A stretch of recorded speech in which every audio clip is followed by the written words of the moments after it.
Thanks for tuning in to the Lean 911 podcast, where you'll have a voice directly from the Gemba. I will rely on my 3 decades of Lean successes as well as my failures to answer your most challenging questions regarding your Lean transformation. I'm your host, Mark DeLuzio, President and CEO of Lean Horizons Consulting and the Principal Architect of the Danaher Business System. Looking forward to your questions. Now, let's go to the Gemba.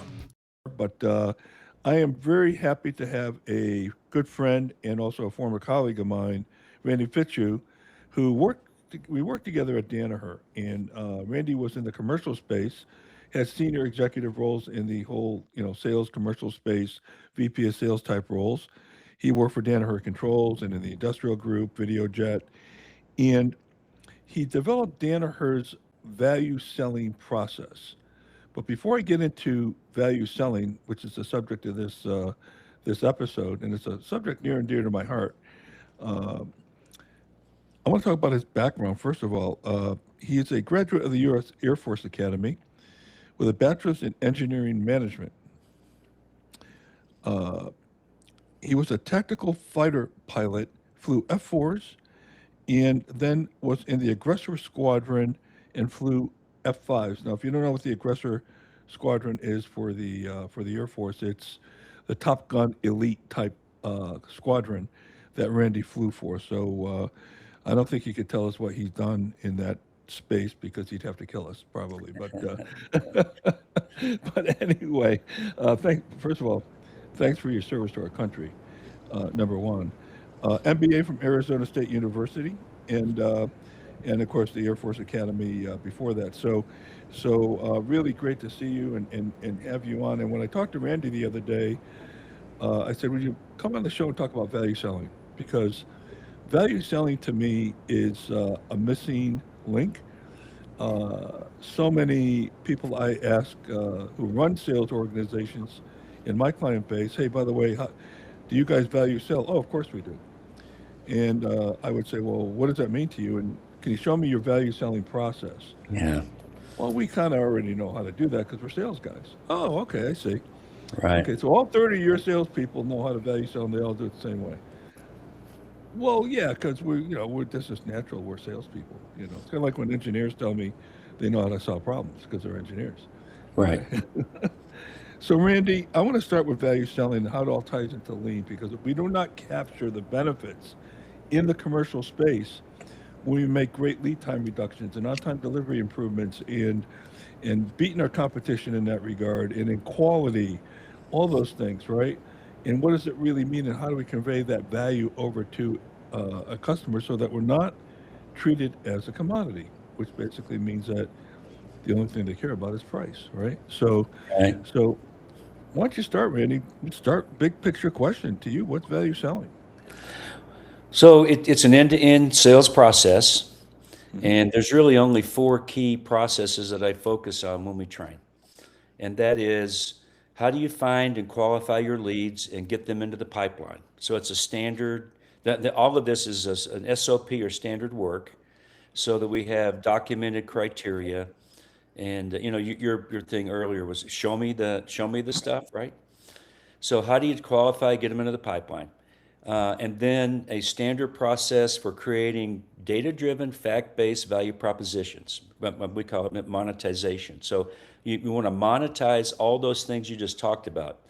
Things that are basically SQDC, right? It's involved with safety, quality, delivery, and cost. And you want to be able to monetize for your customers how that works. And then I'm going to come back to what the monetization piece is in a second. But the other thing is then standard work for a pre-call plan checklist. And I always tell the folks up front, look, I'm a freak about checklists, right? I started doing checklists when I was a young man, and they're really important because I use the Sully, the Sully example. How many times do you think Sully went through the pre-takeoff checklist before the day that the geese flew into the engine? And I kind of quantified that over a 30-year career, 4 flights, 11 months a year, 4 flights a month, 4 days a flight. He went at least 20,000 times through that checklist And that day, they didn't look at each other and say, we don't need to do a checklist. We've been flying for 30 years. They go through the discipline of the checklist. And if you listen to that recording, you've seen the movie probably, it's roughly 7 seconds from the time the engines quit until Teterboro Tower says, the tower said, you want to go to Teterboro? What does he say instantaneously? Negative, we're going to land in the river. So he had already figured this out because he was prepared for this. You talk about it, you think about it, and because, and it almost never happens, but when it does, you want to be ready. So, and then the fourth thing is a time and territory management, which is really a capacity Kaizen, which is how many sales visits can the salespeople make? I mean, I'm talking about eyeball to eyeball with the customers, or if they're customer-facing people on the phone. And then once you know how many opportunities you have, then we budget those on your pipeline opportunities. So the selling day, your selling week is not a random walk. You have budgeted those calls that you have on your key opportunities in the pipeline based on when they're going to close, what you need to do. And then you measure that. How did I do on hitting my number of calls and seeing those people? And it's never perfect. And then you document that and continually improve it. That's it. That's what we talk about for 2 days. Well, that's a lot. Well, That's then we a do a lot. role play on the last day to have the salespeople demonstrate proficiency at the stuff I just talked about. And the other key point before we move to the next question is the monetization, the value proposition is not a presentation, it's a conversation. So you're having a deep dive on needs analysis with your customers. Really listen intently, understand what their needs are. And the Miller-Hyman guys will talk about pain points, but it's not always pain points. Sometimes you would ask people, well, how does this system work? It's fine. Well, most people doing this have to, but customers have developed workarounds. So you have to be able to go into, reel them back from what they think they already know and say, well, what if you didn't have to do these other 3 things you're doing right now? Which is lean, right? We're going to take waste out of your system, and we can provide this to you without you having to do extra inventory or extra rework or whatever it is they're doing to get everything taken care of. So now we're going to quantify the impact of all that stuff we talked about. I think that's awesome. And, like anything, and I love the way you're talking about this as a process. Okay. It's not like, let's just show up and It's not an event. it's not an event, it's a process, which is really what this is all about. By the way, let me take a little side track here for a minute. I'm only an hour away from the Sullenberger Museum. We went Yeah. a couple months ago. We actually went and visited this thing and saw the Sully Museum there here in Charlotte, North Carolina. Right. Okay, it's right at the airport. He's a great guy. He graduated a year behind me at the Air Force Academy. Oh, did you know? I do. We were at Osan Air Base in Korea on the bicentennial holiday. Wow. We're out watching fireworks and stuff, and I saw him, and I said, "Hey, Sully, my dad's best friend when I was growing up was a guy named David Sullenberger. Do you have any relatives in Shreveport, Louisiana?" He said, "No." And I said, "Okay." And we chatted for a little bit, and we went our separate ways. And then, of course, 30 years later, I'm looking at CNN on my TV in my hotel room while I'm on one of my consulting trips. And that's when I saw, and what I thought about it was, okay, because I always struggle with 30-year veteran salespeople, but I don't need to do a checklist. I know this back the back of my hand, right? So that's why I used that story. And I said, not only that, what do you think about the people sitting in row 12, the exit row? Do you think the next time they flew, they actually pulled that little thing out, if they did fly again, pull that little thing out and read it? I mean, I do. I pull it out and refresh my memory, look at the window and see if it's one that you pop out or, whatever, right? I count how many rows I am from the exit door, because you're not going to be able to see if you're in smoke and all of that stuff. Anyway. Wow. So that, you got me started. Sorry.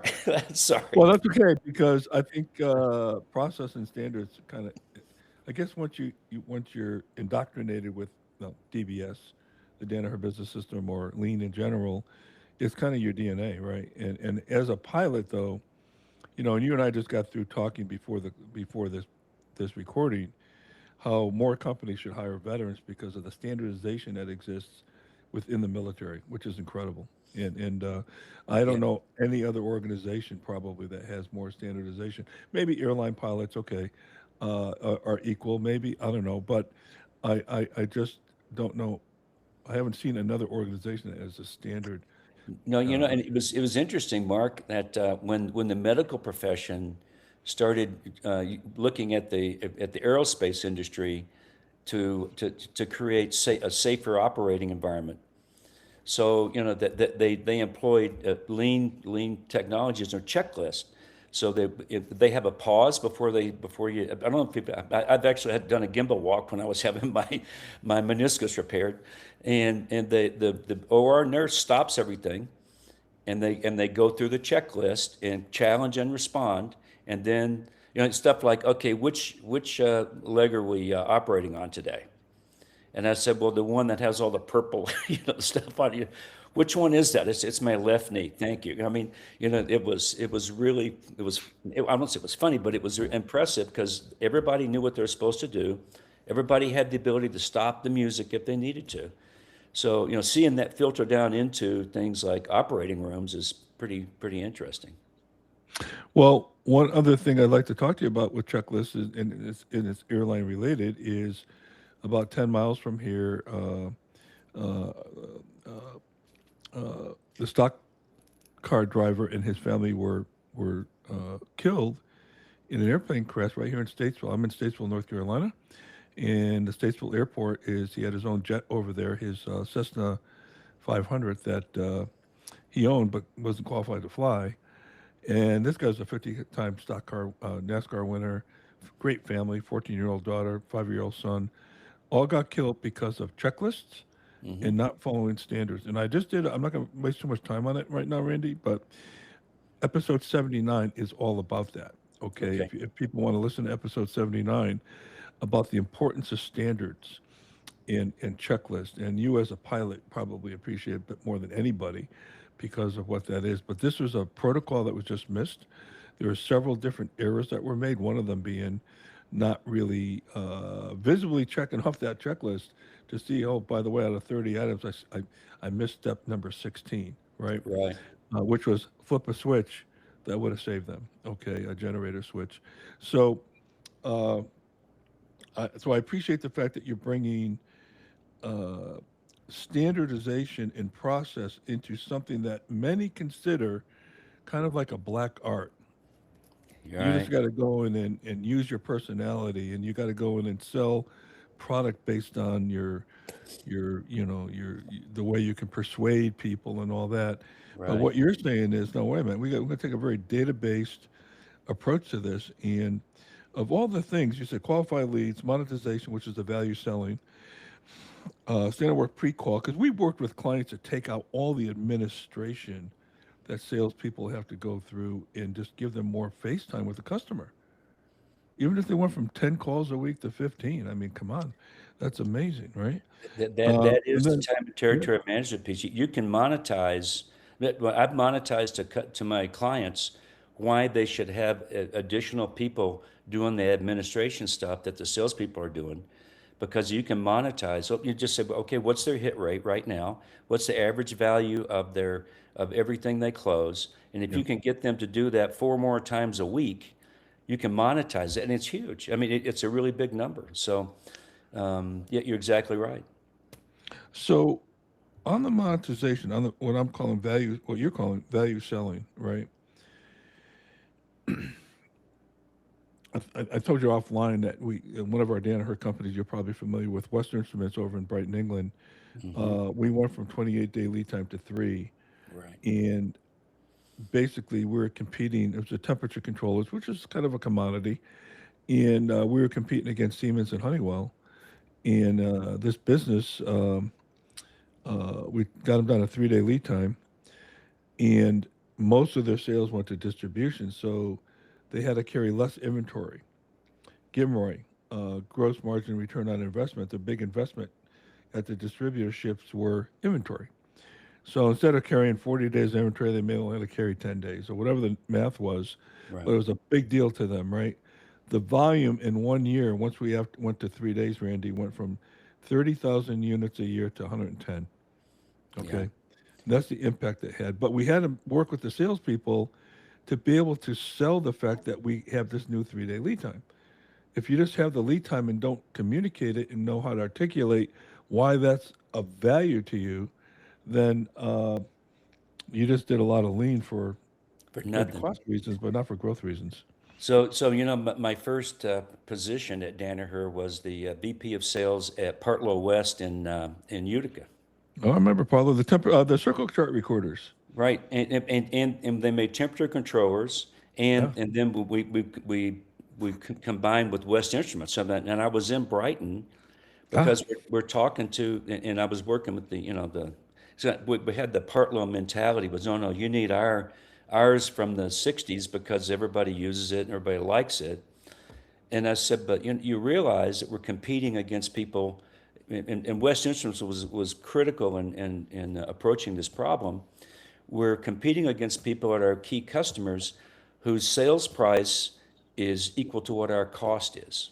yeah, yeah, And so they developed that mentality thanks to what you guys did over in Brighton about just enough temperature controller, because we had to de-feature, we had all this stuff in there that people that we thought was great, and customers said, I don't need that. I just wanted to control the temperature, right? And so that was a hard lesson to learn for a lot of people. They wanted to keep pounding on, I got to go tell the customers all this. I said, ask your customers what they need, and then point out to them, the advantages you just talked about, which is 2 day. It was really a 3 day lead time. So from order placement to yeah, when we shipped was 3 days. yeah. And we had a 99.5% fill rate. That's right. That's right. And so those are things you can monetize to all your customers, certainly your channel partners, about inventory. And you and I talked ahead of time. One of the problems, and I'm going through this right now with one of my clients, who they compete with companies from Taiwan or China. Well, it's down and dirty, really inexpensive, but the customers have to order 6 months of inventory. Yeah, Well, so yeah, okay, inventory carrying costs that's important. What if you have a quality problem yep, during that? So you've got 6 months of suspect inventory. What's it cost? What if you've already shipped some of those bad products into your customers? yeah. What's it cost to fix that? And the cost is unknown and unknowable, really, but it's big. You lose a customer over this. You cannot save your way to prosperity. So at any rate, I think. Boy, you're singing to the church here, because you cannot. I've said this to clients before. You cannot cost cut your way to prosperity, and the cost of poor quality for an average Three Sigma company, if there is such a thing, the way to figure that out is anywhere from 20 to 30% of revenues. Yeah, And yeah. and Deming said that the biggest cost of poor quality, because like 90 different components of that, the biggest cost of poor quality is when a customer decides they don't want to do business with you anymore. And they don't tell you, they don't complain, they just They don't leave. tell you. Unless you got a big OEM customer and it's obvious, or a big defense contract, which I know some defense contractors, I won't name any names, lost some big government contracts. And you got to be pretty bad to lose a government contract. Okay. You got to be, because a lot has to happen. And it makes the government people work really hard to onboard a new supplier. So you got to be really bad to lose a government contract. And people have You're done that. exactly right. So, so there's a lot here going on. Let me back up a second, because you said something earlier that I thought was brilliant, which was, show me what people say, yeah, we sell value. Well, show me your process. Yeah. So one of the things I tell the leaders, and I tell the salespeople, is you don't get what you expect, you get what you inspect. Yeah. And so everybody gets inspected. Because, they'll go, well, you're micromanaging me. No, we're not. The CEO gets inspected, right? The board Hmm. inspects the CEO on a Hmm. frequent basis. The CEO is inspecting the president, and the president, it all goes downhill because you don't get what you expect, you get what you inspect. And now you're continually prioritizing and then focus on what you're supposed to be doing.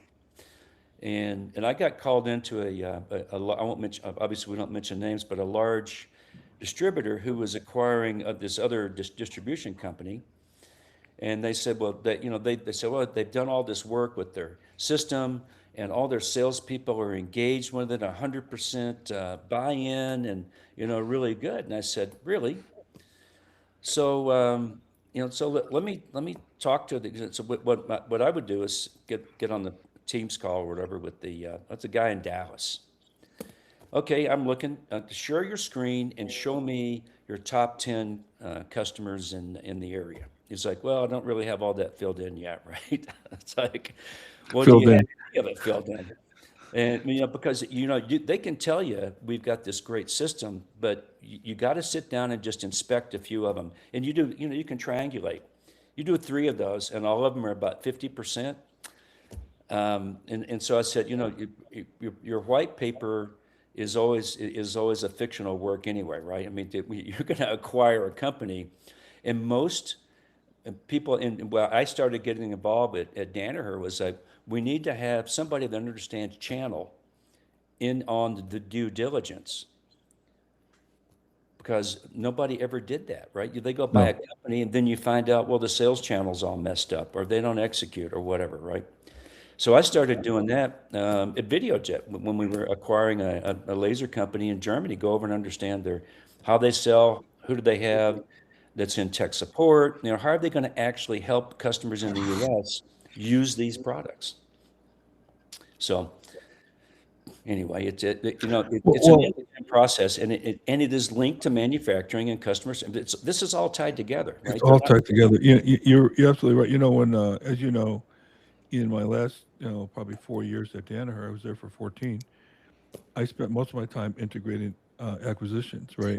That's right. And I always said, Randy, that the hardest part of an integration of an acquisition, is the commercial part of the business. To me, that's the most difficult, because you got channel conflicts. In some cases, we had the same 2 different sales guys calling on the same customer for the same product, and we had all that channel conflict and all that. And then you had the issue with, oh, geez, you're going direct now, you're not going through your distribution. You tick off those guys. And, I mean, you got all kinds of issues there that not many are really well positioned to deal with. Yeah, okay, we can consolidate a plant and we can move equipment and stuff like that. And I'm not saying we shouldn't take that lightly. That's not easy to do. No. I think it pales in comparison to the commercial integration. Well, we remember the Industrial Controls Group, which we put together in 1999, the end of 99, first part of 2000, where we basically took 14 companies and put them into one business unit. Yeah, we did, yeah. And I ended up being the VP of Sales in North America for that group.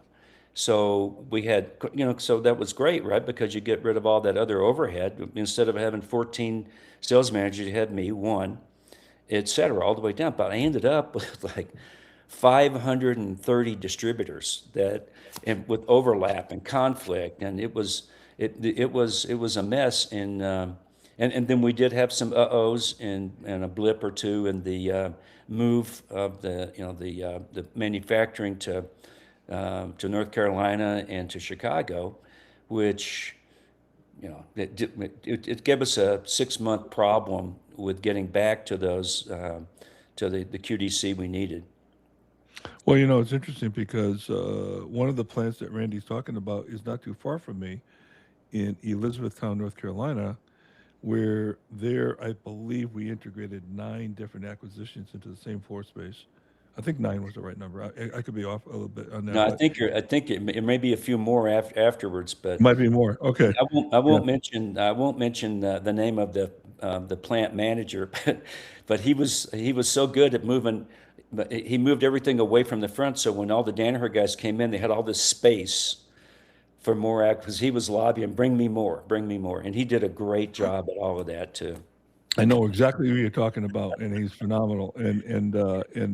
Yeah, so we brought so many acquisitions into that one Yeah. footprint. You know, well, Jake Break was the same thing. We went from a Oh yeah. $60 million business to a $240 million business in the same footprint. Matter of fact, half the plant at one time was empty with basketball courts and tennis courts on Right. the shop floor. I mean, but one of the things I want to talk about is so you talked about on-time delivery too, and let's just go back to West Instruments since we're both familiar with it.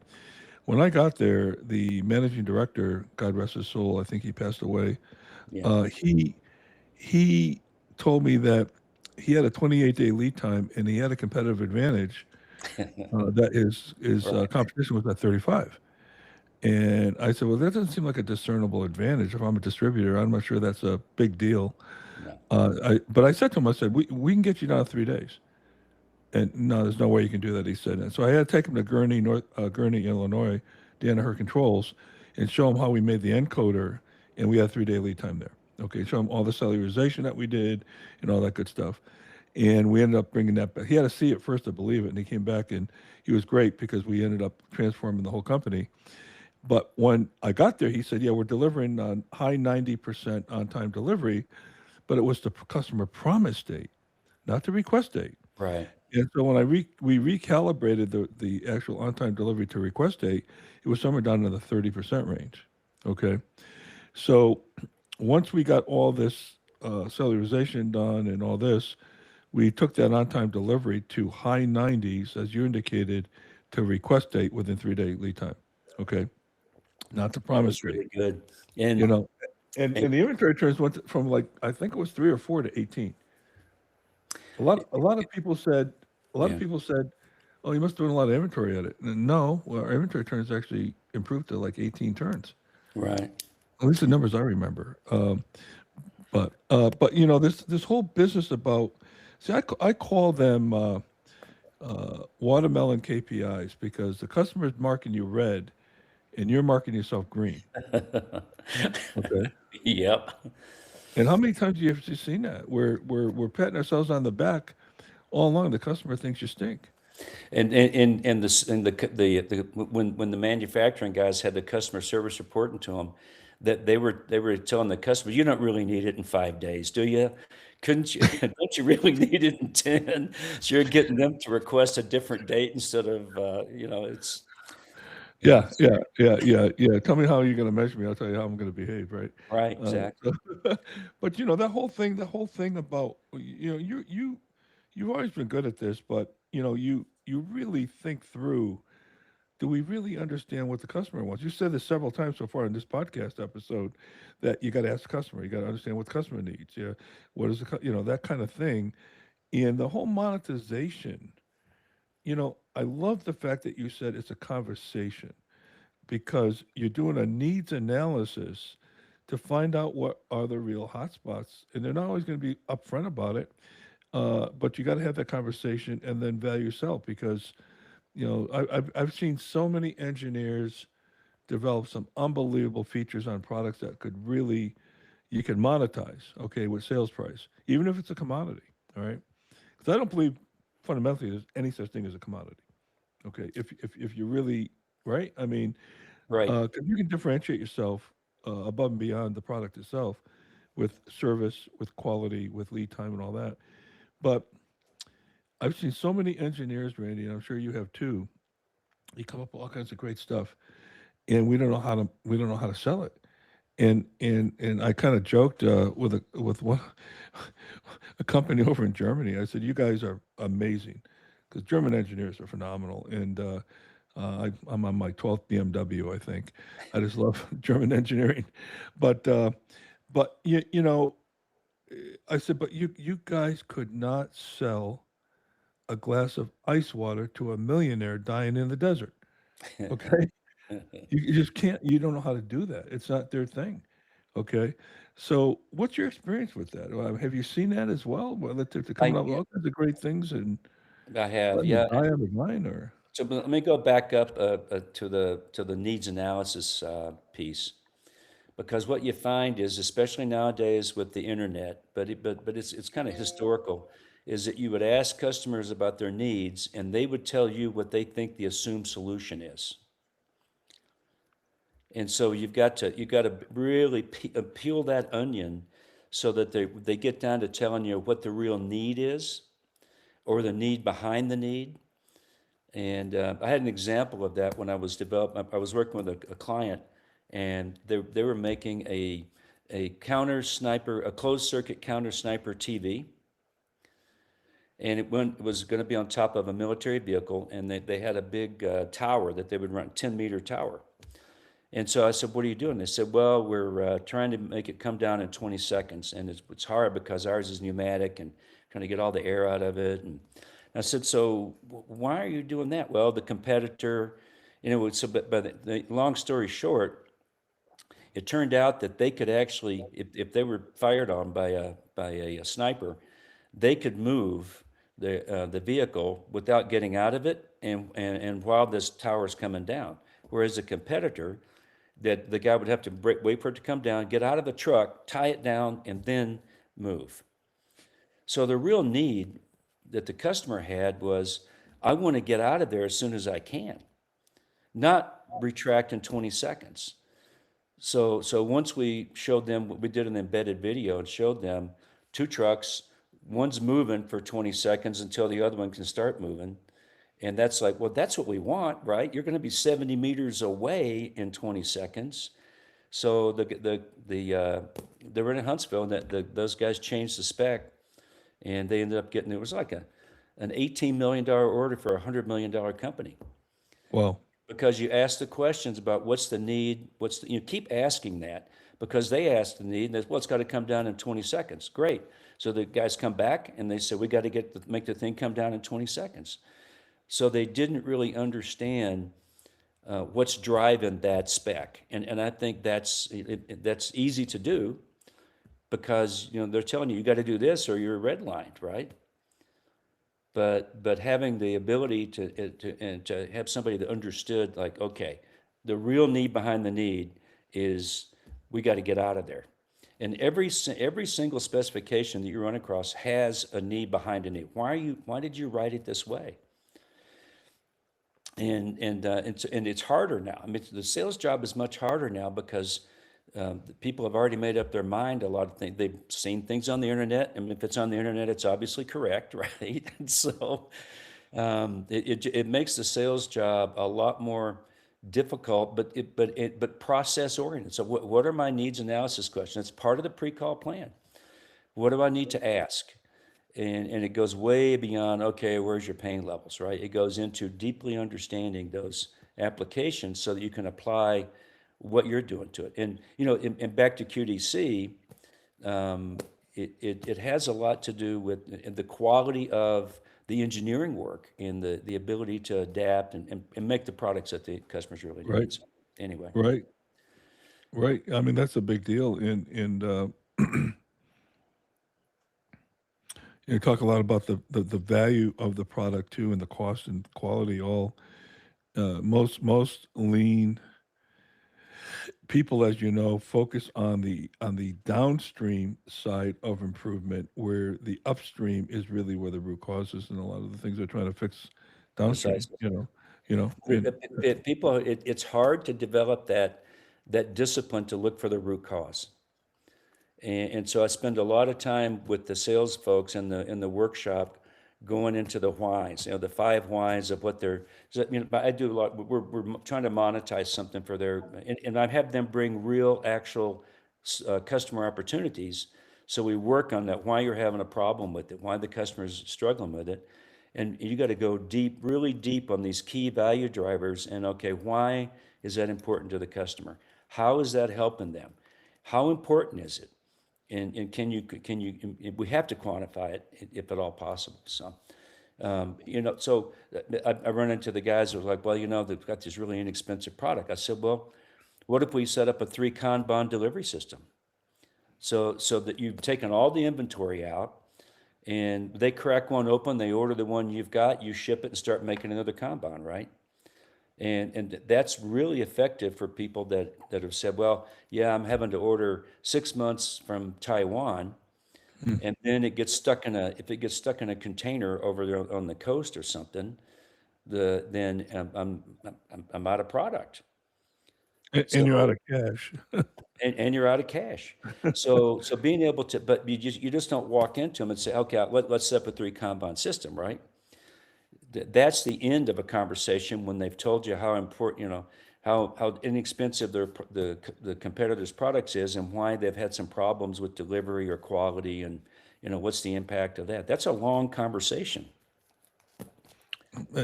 Exactly, and then convincing them that it can be done too. That's another thing, because a lot of times they've never seen it before. So, uh, so a question for you: Have you have you done any work in what I call loss analysis? In other words, analyzing our quotes and our win loss on quotes, okay, and really understanding true root cause as to why we actually lost a particular order. I did a, Thoughts on that? I did a lot of that at VideoJet, and there was like, it's price, and I said, no, guys, I've been here. This is after I'd personally trained all 6 regions in the U.S. and Canada in the process. And I said, so, and I had a policy, was like, if you've done the monetization and you come to me and say, I still need a discount, and here's why. So we've got a $17,000 system installed. Competitors 9,000. I can get to 12, but I can't get to 9. Okay, go get the order at 12. Or if I said, no, you got to go get it at 9 and you lose it, that's not on you, that's on me. But if you haven't done that, you haven't done the monetization, you haven't come to me and asked for that extra discount, you didn't lose on price, you were outsold. Yep. So Yep. yes, I mean, thousands, thousands of purchase order stuff that went through in the 3 years.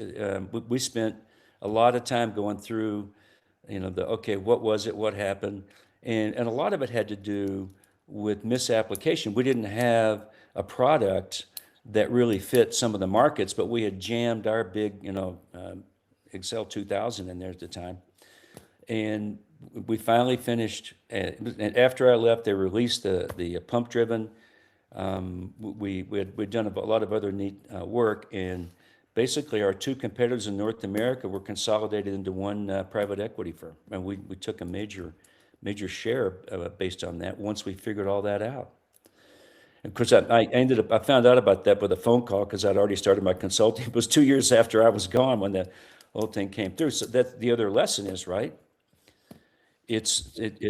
don't expect any solutions to turn everything around immediately. You have to have the patience to work through this value selling process from all those 4 steps I said. It's going to take maybe a year to get everyone bought in and everything, and to start seeing progress. Some progress you'll see right away, and that is if you get the people to buy into time and territory management, and they're out making 1, 2, 3 more visits a day, or 3 a week more. That's a big number, right? Because their hit rate should stay the same. The value of the order should stay the same as long as you're having the same quality leads. So usually the first impact is that, which is why the distributor managers love that part, CEOs love that part. It's like you just get nobody would allow any other asset within the company to only be 20% efficient, right? And most salespeople are only seeing customers 20% of the time. Even So, baseball, they want you at 300. say again? Even baseball, they want you at 300. Well, exactly. So that's the other thing I ask them. Well, in the U.S., it's the difference between a 250 hitter and a 350 hitter, Yeah, there you go. right? $6 million in salary and 1.7 hits per week.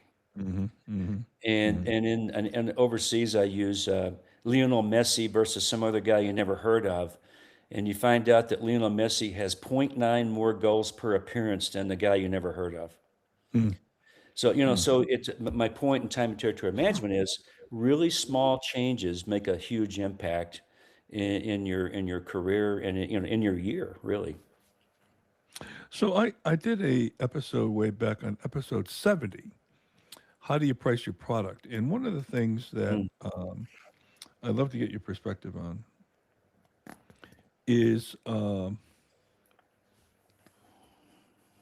by the way, I still love the fact that you're calling this this is a process, right? My litmus test is if somebody says, "Oh yeah, it's a process," I would just ask one simple question: Can you email it to me? Right. And if they can't, okay, because if it's not I have a If 10 it's rules not of a documented, process. it doesn't exist.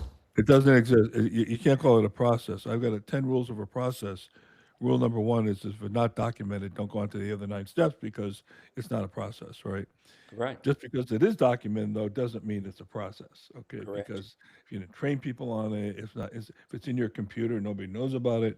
So That's I got, ISO days when it was like, oh, it's yeah, documented. Yeah, but it still sucks. no, don't even go there, I know. I'm sorry. please. I don't. I'm ISO certified as an auditor, and as I wasted a week getting certified, I said to myself, "Why the hell did I do this?" Right? Uh, that was Um, hard. but but the issue with pricing. Okay, so when I asked the question, do you price your product based on market? And the answer almost always is yes. But then I start talking about loss and Allen. Why did we lose these orders? These quotes, and they say because our costs were too high. Well, no, no, no. If you're pricing on market, your cost should have nothing to do with losing the order. Okay. Exactly. So Exactly. what's your view on that? On the whole Well, pricing subject. so pricing based on cost times times a margin is I don't think that's a good idea. So I think you always want to understand what's the market price. So and unless you've got a disruptive product, when you can go in and really you just can say we're going to get 80% margin for this product, right? But so but what I found was that you get but pricing is a strategic decision. Yeah. That's product line managers, marketing guys. And so the fact you've got a really low cost doesn't mean you necessarily have to price to that unless your strategy is market penetration or being disruptive. So Right. yeah, so I don't insist that salespeople get the highest price they can. I want them to be able to defend the price that marketing says they should be getting. And when you see a lot of like nonstop special discount requests going on, that's a signal that there's something wrong with the price that we are in. Something the Yep. market doesn't really accept that price for some Right. reason. Now, some of the reasons could be we haven't done a really good job of explaining what the value is in the product, a product that customers just haven't seen it. They're like, well, why? I like this other one and it's half your price. Why would I switch? So some of that is marketing. Why we're better.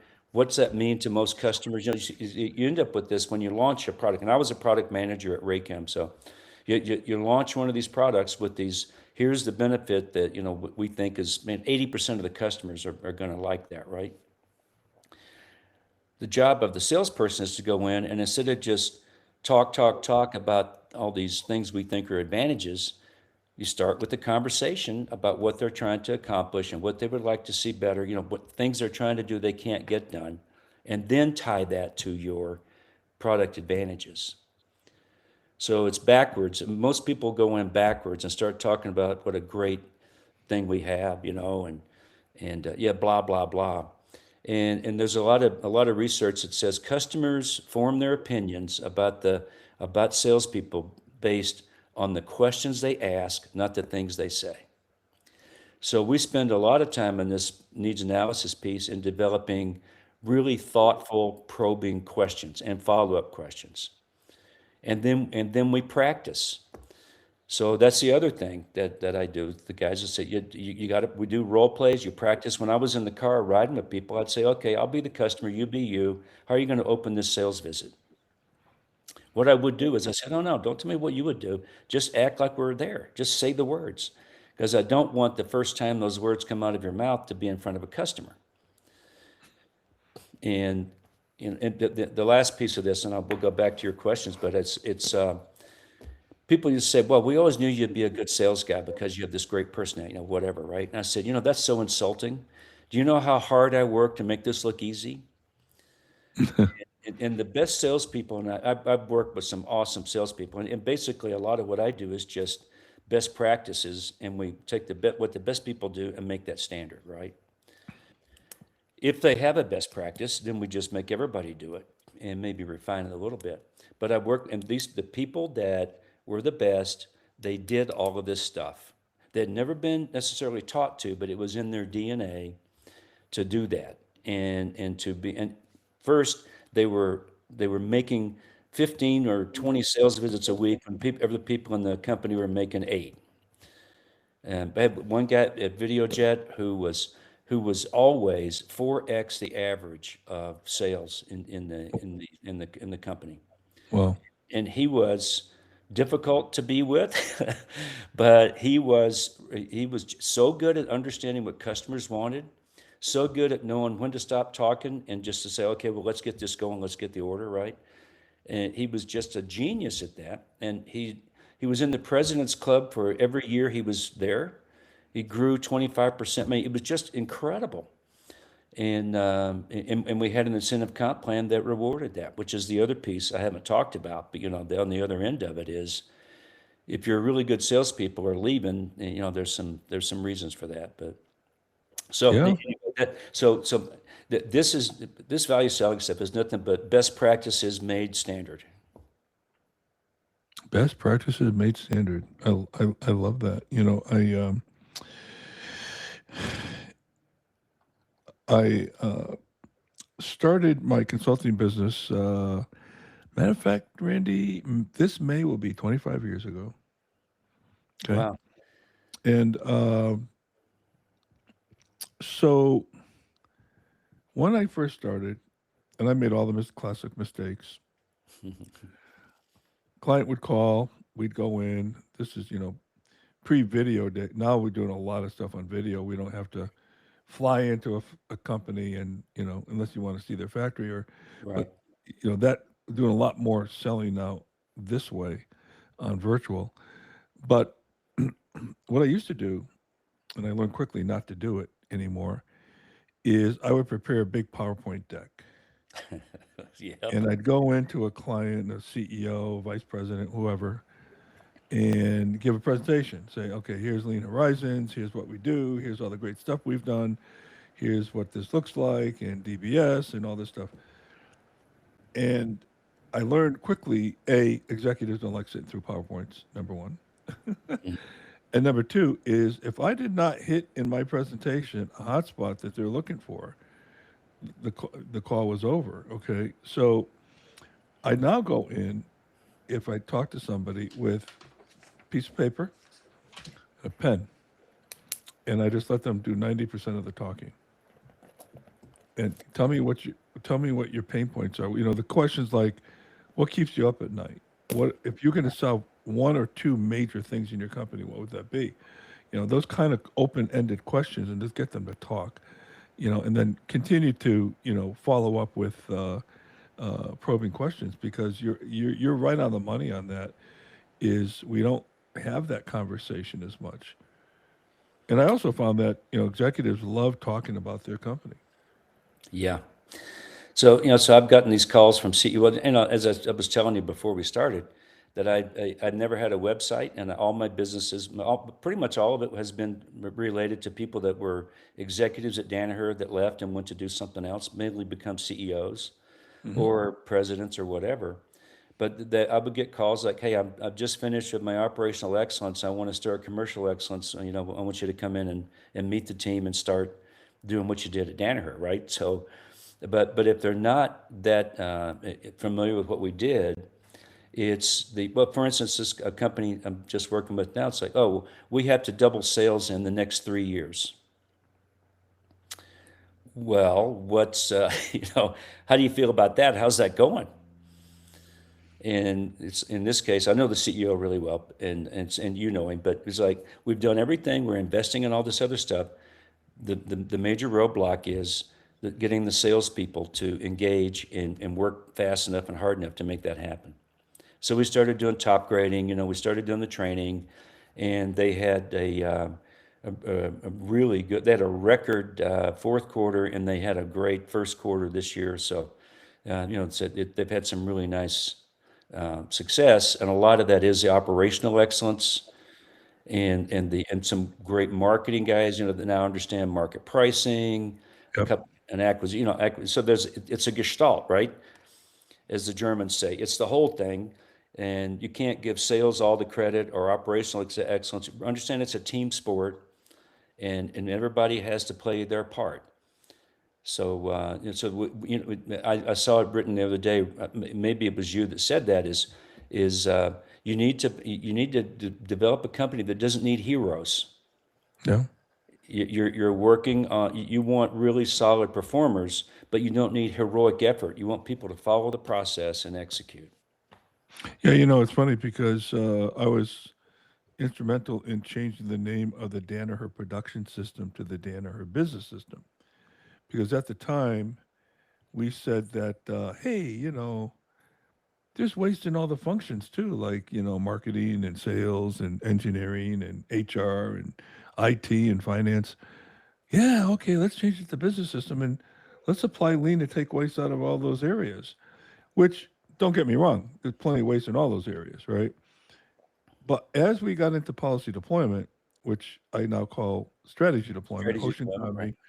me, okay, and I put policy deployment in the early 90s, and we struggled with it for a couple, 3, 4 years before we got it to where we thought it was working pretty well for us.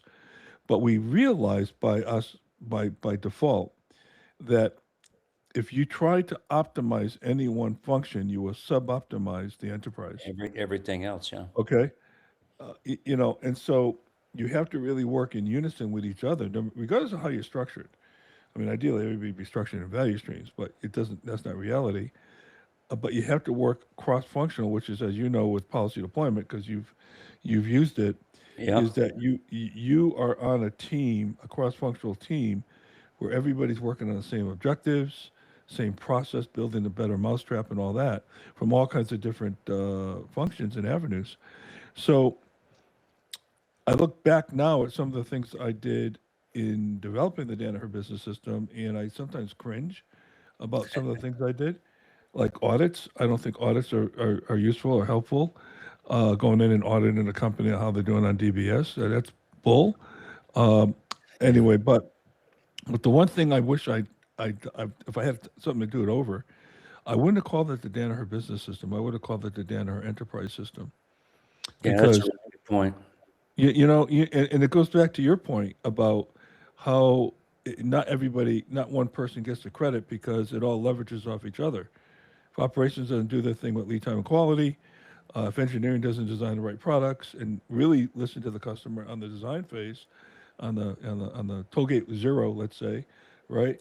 Then then it doesn't help you on the other end trying to sell this stuff. And so uh, it's a really good point you make because I think it's really hard the way we get compensated and the way we get measured. And speaking of compensation, I have another question for you. I've faced a lot of salespeople who are just comfortable making a certain level of compensation, okay, X dollars per year, and don't really need to work too much harder to make that another 20%, okay? Have you faced that at all? How does that work?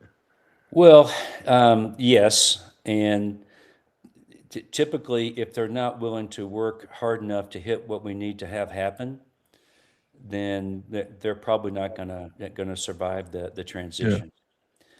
So, that starts with whom you recruit. And part of that process is are they really hungry? Are they, I said that, and this applies to a lot of different fields, certainly when I was in the Air Force, but that the best performers are insecure overachievers. So, I want salespeople that they know they can never be good enough. They've always got to be working on getting better. They've always it's a cycle, but it never ends, and you've always got to be doing better. and you worry at night, and did I do everything I should have done today or this week or whatever? So, that's it's an interesting way to live your life, but it's also Well, a lot of, and that doesn't mean you don't celebrate victories or you have oh, pride when sure. you did. It just means I know it's not good enough, and it never will be good enough. I mean, I just have to keep getting better every day, or somebody's gonna, pass me. That's inbred, if you will, the Kaizen mentality. That's what that is. You Exactly. know, I coined a phrase at Danaher because a lot of people were getting discouraged that, when you do a Kaizen, for example, and you know this as well as I do, doors open to you that you didn't see before. So you say, oh man, I could have done that and I should go there and I could do more. And there's just not enough time sometimes Right. to take that step all at once. So I came up with a phrase that said, Kaizen is a healthy dissatisfaction with the status quo. There you go. Yeah, it's Healthy, right? Because to your point, let's celebrate. Let's pat ourselves on the back on Friday. When we come back in on Monday, let's get a little bit how do we ticked get off better? that we could have done better. You get 1% better a day, you're 36% better by the end of the year, right? Yes, yes, and and if and I know you lost your wife, and I do, I'm sorry for that. But I've been married now, come June, 46 years, and the key to that is I get Kaizen on a daily basis. Ain't that the truth? Yeah, well, see, I was privileged to be a Kaizen for 49 years. 49 So, years. God yeah, bless you. yeah. God So, bless you. and back to, I want to make one point here. It's not it might be a segue, but anyway, I was talking to one of the former executive VPs at Danaher. He's with the private equity firm, and he's hired me 3 times. And he said, "Well, how's it going?" I said, "Well, what I've learned is I don't accept engagements from people unless they're using some form of strategy deployment." There you And go. he said, "Yeah," he said, that's right. They don't know what they need, then they get mad at you because you didn't give it to them. So then I've learned that lesson is if you're not willing to take on, for one thing, having the black dot, in the strategy deployment piece Yep. is the reason that all this works, right? Somebody is accountable to make this work, and they're going to have to, change the processes, do whatever they got to do, but they own it. Because if nobody owns it, or if everybody owns it, nobody does. So, and I think that was the most powerful thing. And I work on that. And I also advise my customers to let me train somebody to do what I do for long-term, to being able to keep the system installed and improving. Because you don't want to have to keep paying me to come back. Let me train somebody within your organization. That way you as an organization have that in your memory, and you can really go places with it. So, That was my number one charge at Danaher. George Sherman, God rest his soul, he was our CEO, as you know George very well, and he never asked me once how much money did the DBS office save. no, Never. nope, My job was to build capabilities. That was my job. Okay, and that's what you're talking about. You want to teach people how to fish, right? So you have this process. You help them perfect the process and customize it to their business, right. but they need to own it and they need to run with it And later. who's That's going to really sustain it after I'm gone? that's the key. Yeah, that's the Because key. you know that until it's in everybody's DNA, they're gonna regress. Right, And I'm right. back in with the client that said, okay, we're going to take the quarter off because, it's not, we think we got it. And then I get a call that says, "Hey, I want you to come back and, train somebody to do this because nobody's doing it." And well, you know why? Because they're busy and change is difficult. And so, yeah, but there's a couple of points we're going to go back and really reinforce. And they've got the time and territory management piece. I mean, they're all over that. But the work on the monetization is hard work, and It's you know, hard work. Yeah, and it is hard work. sometimes when things are going well for you, you get a little complacent. And so my deal is, and the reason the pipeline management is so important is you're looking out. a year, or certainly till the end of the year, right? Well, everything's going fine right now, but what's the second quarter, third quarter, first quarter of next year look like, Mhm. based on the gestation period of all your projects? Mhm. So it's really it's once again fact-based way to say, okay, if you're a salesperson, am I gonna make my plan this year? How much have I sold year to date? How much do I have in my pipeline? What's my hit rate? Add those two together. Does that equal more than your plan?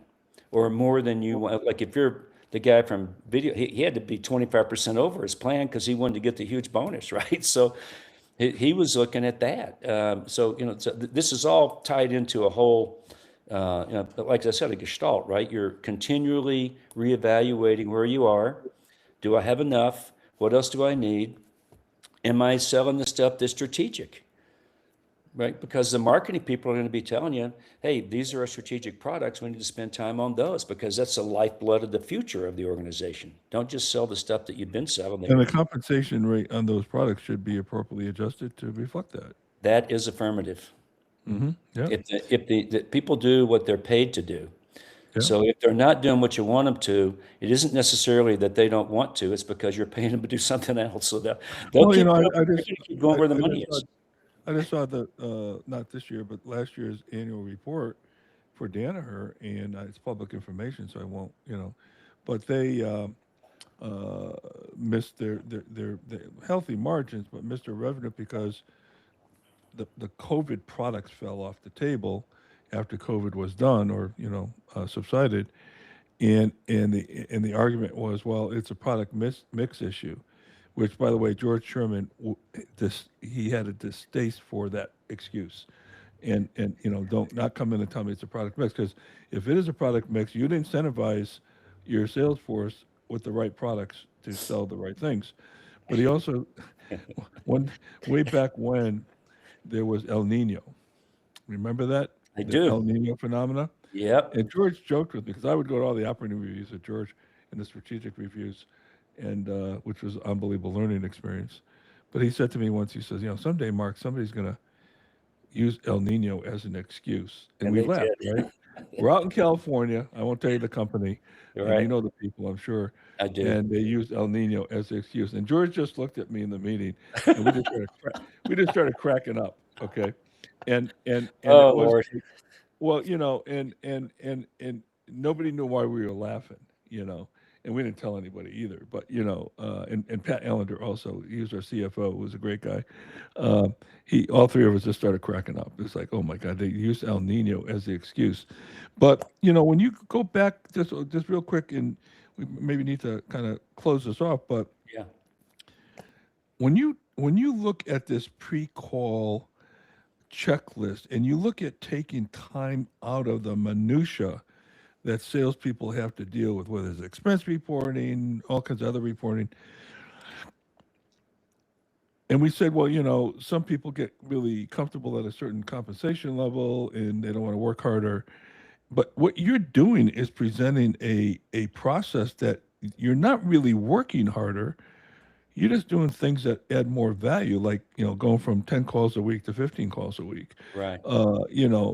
As opposed to, I'm going to be spending those 5 calls worth of time doing administration. And in Yeah. some sense, you're probably working harder doing that crap than you are actually doing what you're supposed to do. Well, you are, and the whole point of the pre-call plan it incorporates all the other things. Have you done all the things you need to do to prepare Yeah, for seeing the customer? yeah, And so, so you always, and I had a rule. I said, I think you should do one for every call. If it's 30 seconds, that's one thing. When we went in to replace, in the last call to replace all the printers at U.S. Postal Service, which is a huge order, which we did get, we spent 8 hours the day before pre-call planning that, to the point where we had the group exec, his thing, and I'd say, stop, you can't say that. That's going to open a can of worms. You have to go rewrite that. And he wanted me to do that because he didn't want to mess it up. So the pre-call plan, and anytime you're taking somebody else in, you should always have a pre-call plan. What your role is, what their role is, and always ask salespeople, how many of you have taken an executive or somebody else into an account and they say something in front of the customer they shouldn't say? unanimous. My next question is, whose job is it to make sure they don't do that? Yours. You're the flight lead.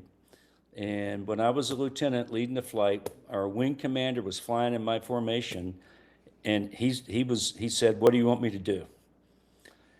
Full colonel, I'm a lieutenant, and I'm leading the flight. And he said, "You're the flight lead. You're the guy that's going to direct what we're doing here." And that same is true. The CEO comes in with you. He does not want to make that mistake. So you've got to do a thorough briefing on here's where we can't go, here's where I want you to go, here's what I'm going to do, etc. So it's just a detail through the call. And some of the things are, not this time, nope, nope, yep. And then the last one is review the notes from your last visit, because you probably promised to do stuff and you don't want to come in unprepared. So it's not Awesome. rocket. I mean, look, none of this is rocket science, right? It's just Well, you common say it's not, and it's not, but in some cases, maybe developing a rocket, and I know nothing about developing a rocket, may be more straightforward than some of this, because a lot of this has to do with behaviors and about reading people and the discipline, as you indicated earlier, to follow a process, right? I mean, that's a real key. Look, value selling to me has always been a hot button for me. I mean, the whole commercial side of how we monetize the things that we do in in whether it's in operations or any other, and we just don't, in my opinion, do a really good job at that. So I'm really glad that you're out there, and you can get a hold of Randy if you're listening to this on Apple Podcasts or Spotify or whatever. Randy Fitzhugh, I'm going to spell his last name, Fitzhugh. Find him on LinkedIn, connect with him. Uh, Believe me, he wouldn't be on here if I didn't think he he was worth talking to. And if people who know me, Randy, know I'm a very hard judge of talent. So, Well, uh, I really appreciate you having me here, Mark. It's been great reconnecting with you, and I don't know if all the people viewing here know the sacrifices your family's made for our country, but being a Gold Star parent, my heart goes out, and I'm so proud of you and proud of what Stephen did. So, and Scott. So, thank you for all of that, and thanks for having me. well, it's funny because people who learned that I'm Gold Star father and I lost my son in Afghanistan, and both boys, as you know, were there at the same time, so we didn't know which one. When they came to the door, we didn't know which one it was. But people don't know how to react, and so I kind of lighten it up a little bit because I'm a diehard Red Sox fan, and Scott, the one who survived, the older brother, 3 years older, is a Red Sox fan, and Steven was a Yankee fan. So I'll tell people if I had to lose one of them, it had to be Steven because he was a Yankee fan, and they look at me like, really, you're joking about losing your son? What the hell's wrong with you guys? With you? And it's just the way I kind of break the ice because it's uncomfortable for people when they learn. They don't know Well, what to say or how to react there are no words that no, can make it better. But I'm just, as I would tell you, I'm here for you if you want to talk about it, and I appreciate appreciate it. it. And there's nothing that hurts worse. And in time, God heals us. Yeah, we'll be together again, but just like you and your wife, I'm sure she's still there with you right now, and Absolutely. yeah, absolutely, and I guess uh, things happen for a reason, and we may not know that in this life, but we'll figure it out someday. But look, Randy, I appreciate your service to our country and all the sacrifices you made. I mean, flying an F4 and an F5 does not seem like a safe thing to It's not do. a sacrifice. Okay. It was fun. Oh, I know you said, Randy actually said to me earlier, he says, it's the most fun you can have without, uh, how'd you say it, with most, It's the most fun you can have with your clothes on. with your clothes on. Right. Okay. That may be a Oh, little off the chart for a business no, come podcast. on, we gotta have fun. You gotta have fun. You gotta have fun. That's what life's all about, right? If we're not having fun, it doesn't matter. Randy, thanks a lot. Let's stay in Thank touch. you. And I really do appreciate this whole episode on value selling. And we'll be posting this on, right now it's, what's today? Today's March 24th, 2026. We'll be putting this out on April 15th. Awesome. And you're just lucky it's not going out on April 1st, right? So Right. April Fool's Day. But thanks, my friend. Really Thank good you. talking to you, and we'll catch up soon. Good. Thank you. You bet.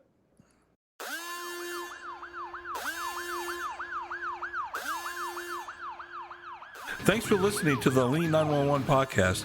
I'll be happy to address your questions or feedback on future episodes. Email me at mark@lean911.com. You can check out our other episodes by visiting our website at lean911.com, our YouTube channel, wherever you listen to podcasts. This is your host, Mark DeLuzio. Thanks for listening.